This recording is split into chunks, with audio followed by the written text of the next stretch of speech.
जेवर की बात कर रहा हूँ। मोमिन का जो जेवर है ना वो असला है। मोमिन ठीक है, ये मोमिन का जेवर है। ये अच्छा, जरूरी है कि आपको पता हो कि आगे मुसलमान को कैसे कैरी करना है अपने आप को। मुसलमान को कैसे अपने आप को कारी करना। वातसिमू बिहब्लिल्लाह जमीअन वला तफर्रकू, अल्लाह की रस्सी को मजबूती से थामो, तफर्रके बना पड़ो।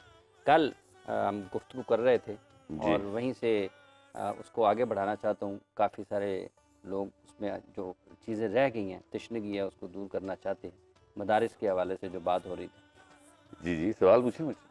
तो आप समझते हैं कि वाकई मदारस का निज़ाम फिर क्या होना चाहिए, कैसे निज़ाम के तहत चलना चाहिए? निज़ाम मदारस का जो है ना, इंग्लैंड ने बनाया हुआ है इस वक्त मदारस का निज़ाम है। उसकी हिस्ट्री में जाएं, ठीक है। जो पाकिस्तान इंडिया में जो मदारस है ना, वो इंग्लैंड की तख्लीक है। जो अल्लाह ताला के नबी इस्लाम का मदरसा है ना, वो किसी एक फ़िरके की वजह से या किसी सन्नत को उस तरह लेके नहीं चलने का। वो दुनिया के ऊपर कंट्रोल करने के लिए, पॉलिसी मेकिंग के लिए सेंटर है। सबसे पहला मदरसा मस्जिद नबी खुद है, ठीक है। जब असहाबे सुफ़ा ने जो तालीम हासिल की है, वो दार अरकम से अपनी पॉलिसी लेते हैं। अभी इस्लाम ने ओपन नहीं किया अपने पर, अभी पर फैलाए थे मस्जिद नबी में आके। पहला काम क्या किया नबी इस्लाम ने? मस्जिद की तामीर की। और उस मस्जिद ने क्या किया? सिस्टम बनाया। कैसे सिस्टम बनाया कि कोई सिग्नेचर किसी भी पावर का नहीं चलेगा, सिर्फ मोहम्मद मुस्तफ़ा सल्लल्लाहु अलैहि वसल्लम के सिग्नेचर होंगे। अभी न्यू इमिग्रेंट एंटर हुए हैं मदीना में, ये एटीट्यूड होता है मुसलमान का। और समझें इस बात को कि जब आपने बैत उक़बा कर ली हुई है, पावर हाउसेस, पावर स्ट्रक्चर्स के साथ आपके के पूरे एलिजेंस हो चुके हैं, अब डिक्टेशन हम देंगे।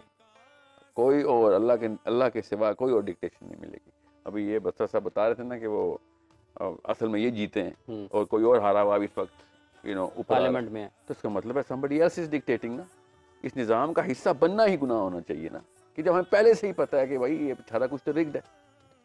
ये इस्लामी कानून के खिलाफ है कि जब ऑब्वियस एक बंदा जीत चुका, ऑब्वियसली जिसने भी वोट डाले हैं, सही डालें गलत डालें, मगर डाले तो हैं। अब कोई इसको चेंज करेगा तो पूरा का पूरा सिस्टम जो है ना वो कॉम्प्रोमाइज़ हो जाएगा, पूरा सिस्टम। अब अगर हम इनको कहना है पटिशन इन्होंने की और ये जीत गए, इसका ये मतलब नहीं है कि सिस्टम ठीक है। वो वाला बंदा जो कि असल में नहीं जीता, how dare he come with an confidence कि जी मैं बेशक हारूं या जीतूं, मेरा तो नाम पहले से नॉमिनेटेड है। ये किस लिए फिर इलेक्शन लड़ रहे थे अगर किसी और को पहले ही पता था उसने जीतना है? मैं इसलिए कह रहा हूँ नवाज शरीफ को पहले ही पता था कि उस इंग्लैंड में पता था कि उसने प्राइम मिनिस्टर बनना है। ये है सिस्टम, ये इस्लाम इसको बर्दाश्त करता है इस तरह के मामलात को। ना इंसाफी छोटा सा लफ्ज रह गया। मदारिस को कुछ डिक्टेट करता है आपके ख्याल में? मदारिस की एक हायरार्की और चेन ऑफ कमांड है। क्या होगा आपको मतलब, मदारिस का एक सिस्टम है, निज़ाम के खिलाफ नहीं मदरसा, वो खाली अपने अंदर रखता है उस निज़ाम को। मैं उसे कह रहा हूँ पूरी दुनिया पे लेके आए। मदरसे का पूरा जो बॉडी है, बोर्ड ऑफ गवर्नेंस है, वो इन नामों से नहीं होती, मगर काम उसी तरीके से करती है, just like a corporate body. Pakistan के जितने भी मदरसे हैं, पाकिस्तान के जो भी, मैं आप नाम इसलिए नहीं ले रहा, किसी एक फिरके की तरफ मैं टेस्ट नहीं करना चाह रहा, वो कराची से सैंक्शन होते हैं। कौन सा बंदा कितनी मस्जिदें मिल जाएंगी, औकाफ महकमे के अंदर कोटा है उसका, किस इलाके में कितनी मस्जिदें बरेलवियों की होनी है, देवबंदियों की होनी है, अहले हदीस की होनी है, अहले तशय्युओं की होनी है। आप क्या समझ रहे हैं? This is a government level decision. ये मैं और आप बैठ के नहीं सोच रहे थे कि यार मैं एक मस्जिद क्यों ना बना लूँ अल्लाह के नाम के ऊपर। ऐसे नहीं होता। देखिए आज़ादी नहीं है, आप अगर आपके पास है आप बना ले। जी हाँ, काश ऐसे होता ना। वही तो मैं कह रहा हूँ, उसका एक निज़ाम है, एक सिस्टम है।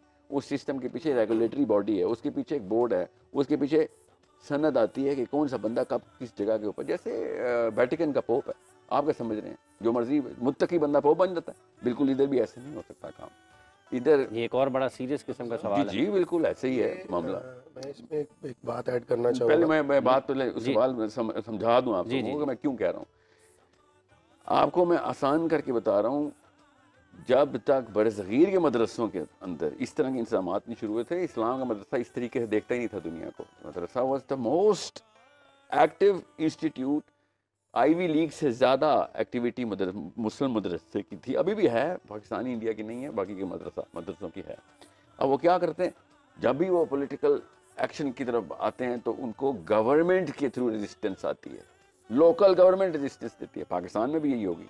पाकिस्तान में किसी भी लेवल के ऊपर गवर्नमेंट मदरसे को एक्टिवेट नहीं करने देगी, एक्टिव होने ही नहीं देगी। अब मैं खुश था कि अगर नवाज शरीफ, इमरान खान या रज़ाई साहब कहेंगे नहीं जी हमारा सिस्टम अलग, आप मदरसों का सिस्टम अलग, आओ लड़ के देख लेते हैं, सियासत करते हैं, जो भी करते हैं, बहस करते हैं, लड़ाइयाँ करते हैं, डजंट मैटर। मसला ये है कि मदरसा अपने निज़ाम के अंदर ही खुद ही इम्प्लोड होता है हर दफ़ा। वो खुद फतवा अपने लिए इशू करता है इस्लाम का कि मैं जब नवाज शरीफ के, इमरान खान के, जरदारी के खिलाफ जाऊंगा तो मैं अल्लाह के खिलाफ जाऊंगा। ये तो नहीं यार इतनी दूर तक बात को लेके जाना कि अल्लाह ताला के सर, खिलाफ बात किसी सुने, सियासतदान को आपसे मैं अल्लाह ताला के साथ मिला देना, ये बहुत बड़ी नाइंसाफी की बात है। मदरसा में मैं अर्ज करता हूं, बीच में आप बात मदरसा आप इसलिए बुलाते हैं हर दफा। आप मेरी बात पूरी नहीं होगी। निजाम मदरसे का आप यहाँ से भी वीडियो काट देंगे, ऐसे लगेगा मैंने बदतमीजी की है। मदरसे का बड़ी बदतमीजी कर रहे हैं। समझेंगे ना आप मुझे ना समझाएं मदरसे का निजाम। आप मस्जिद की ना, आप किस मस्जिद के खतीब हैं, आप ये बताएं मुझे छोड़े, मैं तो आपको मैं क्वालिफाई करता हूं ना भैया, आपको समझ क्यों नहीं आ रही है? आप मैं कल भी मैंने बर्दाश्त किया है। आप लोगों ने वीडियो भी वहां से वो जरदारी नवाज शरीफ को खुदा की हैसियत है, खुदा का खौफ। अच्छा, ये बात बताता हूँ, मैं सवाल पूछता हूँ कि जवाब ऐसे ही देना जैसे तालिब इल्म देते हैं, ठीक है? और से समझें, ये बताएं खरूज क्या होता है? आप ये बताएं कि आपने मदरसे को समझा है? आपने जवाब नहीं देना मेरे सवाल का। आपने मदरसे से पढ़ा है? बात सुने, इंसान उस चीज से जाहिल होता है कि जिसको वो उसका जवाब हाँ में है। जवाब हाँ है। जो बंदा किसी चीज को जानता नहीं ना, मैं यहाँ से उठ के चला जाऊँ, आप मुझे बताएं। नहीं आप फरमाएं। आपने पता क्या किया है? आपने ना असल में आपको समझ नहीं आ रही नफ्सियात। उन भाई साहब को मजा आ रहा है कि उनको ट्रैक्शन मिल रही है।